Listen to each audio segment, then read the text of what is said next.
उधर संसद भवन के सेंट्रल हॉल में एनडीए की बैठक के बाद एक खास तस्वीर निकलकर सामने आई और तस्वीर में सीएम योगी ने नरेंद्र मोदी को गुलदस्ता दिया और उसके बाद नरेंद्र मोदी ने सीएम योगी की पीठ भी थपथपाई। वाकई में ये तस्वीर सामने आने के बाद ये तस्वीर काफी वायरल हो गई, क्योंकि यूपी में बीजेपी का जो प्रदर्शन रहा उसके हिसाब से मोदी का सीएम योगी की पीठ थपथपाना अपने आप में बहुत कुछ कहने के लिए काफी है। सवाल उठता है कि क्या मोदी को अभी भी सीएम योगी पर इस दौरान पूरा भरोसा है और क्या सीएम योगी मोदी नजर में अभी भी उपयोगी हैं, और अगर हैं तो इसकी क्या वजह है। इसी को लेकर हमारी एक खास रिपोर्ट देखिए। मेरे लिए जन्म सिर्फ और सिर्फ वन लाइफ वन मिशन, और वो है मेरी भारत माता।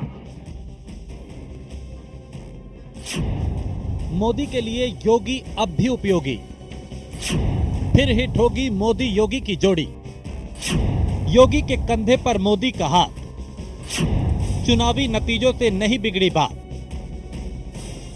तस्वीरें पुराने संसद भवन के सेंट्रल हॉल की हैं, जहां सर्वसम्मति से नरेंद्र मोदी को एनडीए संसदीय दल का नेता चुना गया। इस दौरान जैसे ही नरेंद्र मोदी ने भाषण खत्म किया, आप सबका हृदय से बहुत बहुत धन्यवाद करता हूं। एनडीए के तमाम सहयोगी दल और नेता मोदी को बधाई देने के लिए सामने आ गए। मोदी ने भी हर नेता का अभिवादन स्वीकार किया। इस बीच यूपी के सीएम योगी भी गुलदस्ता लेकर मोदी की ओर बढ़े, जिसके बाद मोदी ने योगी से गुलदस्ता लिया और बेहद ही गर्मजोशी से सीएम योगी की पीठ थपथपाई। ये तस्वीर एक तरह से पिक्चर ऑफ द डे बन गई, क्योंकि यूपी में बीजेपी के खराब प्रदर्शन के बाद कयास लगाए जा रहे थे कि खराब प्रदर्शन की जिम्मेदारी के दायरे में सीएम योगी भी आएंगे। लेकिन इन तस्वीरों ने यह साफ कर दिया कि नरेंद्र मोदी का सीएम योगी पर भरोसा अब भी डिगा नहीं है।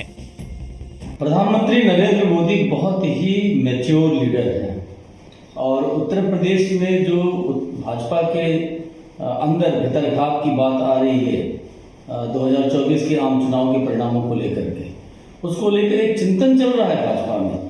कहीं न कहीं इस बात की जांच भी हो रही है और होगी व्यवस्थित ढंग से कि आखिरकार उत्तर प्रदेश में इस ढंग के परिणाम कैसे आए।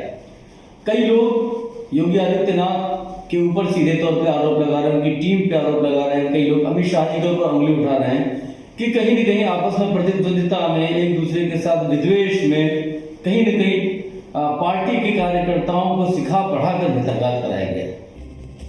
लोकसभा चुनाव में पूरे देश में उत्तर प्रदेश ने बीजेपी को सबसे ज्यादा डेंट दिया है, क्योंकि 80 सीटों वाले देश के सबसे बड़े राज्य उत्तर प्रदेश से बीजेपी को काफी उम्मीदें थी। यही वजह है कि एक साल पहले बीजेपी ने यूपी के लिए मिशन 80 का टारगेट सेट किया था, लेकिन संगठन के स्तर पे उतनी तैयारी नहीं हो पाई जितनी की जानी थी। इसके बावजूद योगी ने अकेले दम पर मेहनत में कोई कसर नहीं छोड़ी। यूपी समेत देश के 11 राज्यों में सीएम योगी की 204 रैलियां और सभाएं हुई। पश्चिमी यूपी, अवध, बुंदेलखंड, पूर्वांचल और रुहेलखंड इलाके में योगी की सभाएं हुई। इन इलाकों में कमजोर संगठन के बावजूद जो सीटें आई वो योगी की मेहनत का नतीजा है। जानकारों की माने तो कम से कम 10 से 12 सीटें सिर्फ योगी की मेहनत से आई हैं। संगठन की नस कमजोर होने के बावजूद एनडीए ने यूपी में 36 सीटें जीती। सीएम योगी की मेहनत पे किसी को संदेह नहीं है, ना ही पार्टी को ना ही सरकार को। एक संत के रूप में योगी कठिन दिनचर्या का पालन करते हैं। इसका उदाहरण निकाय चुनाव के दौरान भी देखा गया था, जब सीएम योगी की बदौलत बीजेपी ने क्लीन स्वीप किया था। निकाय चुनाव में योगी ने जहां भी सभा की वो सभी सीटें बीजेपी जीत गई। इस चुनाव में योगी का स्ट्राइक रेट 100% रहा। सीएम योगी की बदौलत बीजेपी ने 17 मेयर की सीटों पे क्लीन स्वीप किया था। जानकार मानते हैं कि अगर लोकसभा चुनाव में सब कुछ सीएम योगी के सहारे छोड़ दिया गया होता तो नतीजे इससे बेहतर हो सकते थे। हालांकि इसके बावजूद योगी ने अपनी तरफ से मेहनत करने में कोई कसर नहीं छोड़ी और जिस तरह का सियासी तूफान लोकसभा चुनाव के दौरान आया, इस तूफान में भी योगी चट्टान की तरह खड़े रहे और उतना नुकसान नहीं होने दिया जितना हो सकता था। कुल मिलाके योगी की यही यूएसपी उन्हें एक बेहतर मुख्यमंत्री और एक शानदार नेतृत्वकर्ता के रूप में प्रस्तुत करती है और इस बात को नरेंद्र मोदी भी मानते हैं, इसलिए वो भी योगी की मेहनत का सम्मान करते हैं। Bureau report, news 1 India.